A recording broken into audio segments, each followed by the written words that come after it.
Hi, I'm Anthony Rodriguez, and welcome to another episode of From the Hip. It's finally here. The NFL season begins tomorrow as last year's Super Bowl champs, the Kansas City Chiefs, host the team that had last year's best record, the Baltimore Ravens. This game has all type of playoff implications and hurt feelings on the Baltimore side, as the wounds have barely healed over KC eliminating the Ravens from the playoffs last season. So before the game, I came up with a way that we can try to fairly gauge who will win the game tomorrow. I broke it up into some key categories: quarterbacks, running backs, receiver core, total offense, defense, and the X factor that will put them over the top. At quarterback, we're talking about two of the best quarterbacks, if not the best quarterbacks in the league. Both of them have two MVPs apiece. One is a team leader who's filled with all type of magic, while the other is the most athletic player at the position. But when you put these players up head to head, the story changes. In the 5 games they have played against one another, Lamar is a very different player when he faces the Chiefs. He's 1-4 against the Chiefs while being 59-19 against the rest of the league. The Chiefs own Lamar. And quite frankly, at this point, it's mental.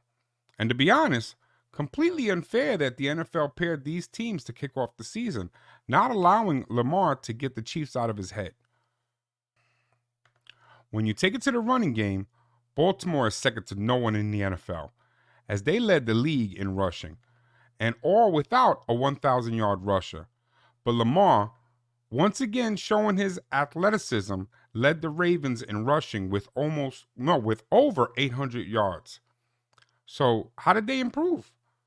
They went out in free agency and got the man who came in second in yards last year and a beast of a player in King, Derrick Henry. Their hopes is he will take some of the pressure off Lamar and let him be able to stay in the pocket and throw the ball.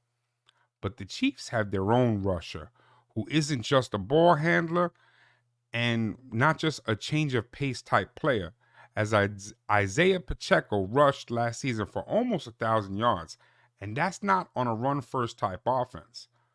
So while I give the mark to the Ravens, it's really close. When I take it to the receiver core, I'm faced with Baltimore, who I do have some questions about. While I believe in Zay Flowers, and I believe he's a great player, Rashad Bateman, Nelson Aguilar did not have the offensive production that the Ravens needed. And Mark Andrews missed significant time with an injury. That's a huge loss, as Andrews is one of the best tight ends in the NFL.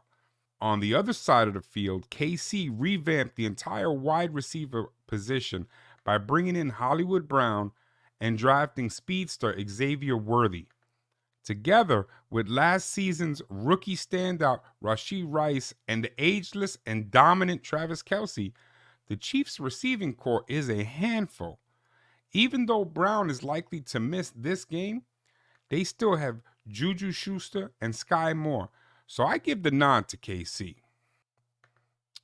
Because of these factors, I have to give the nod to total offense to KC, but the power is in Baltimore's hands because they do have the ability to run the ball like no other.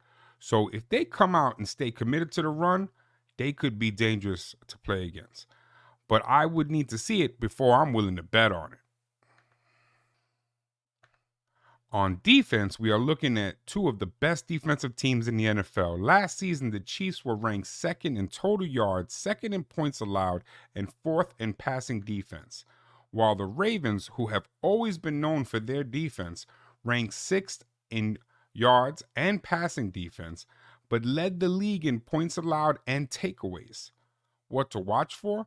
The defensive coordinator of the Ravens, Mike Macdonald, has moved on to the rainy Northwest. He took the job as the Seattle head coach. I want to see what the Ravens look like now without him. With that said, I'm going to call this a solid push and give check marks to both teams. Now that leads me to the X factor, and I could mention the experience difference between the two teams and note that there are 3 Super Bowl championships that the Chiefs have. I could talk about the home field advantage that KC is having in this game. I could definitely talk about the wise owl coaching the Chiefs and Andy Reid. But let's face it, the true X factor in all of this is Taylor Swift. With that said, look for this to be a fantastic game, but the Chiefs will win it and cover the spread quite easily. 24-17, that's how I'm going to call it.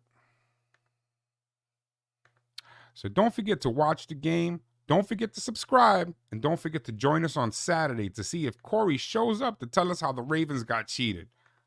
Till then, remember, let's keep it football and let's keep it from the hip. Thanks for watching, everyone.